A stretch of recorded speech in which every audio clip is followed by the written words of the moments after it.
താരങ്ങളും മേഘങ്ങളും തസ്ബീഹോതും നാളിൽ പാപങ്ങളാൽ ജന്മങ്ങളിൽ തഖ്വയിലൊഴുകും നേരം അഹദോന്റെ നാമം വാഴ്ത്തി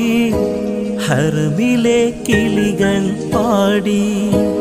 ഇരുലോകരക്ഷകനെ ഈമാന്റെ വഴിയരുളേണേ ഈ മണ്ണിലെ മുൾപാതയിൽ തണലും പൊരുളും നീ അകലെ അകലെ പള്ളി മിനാരം അഹദിൻ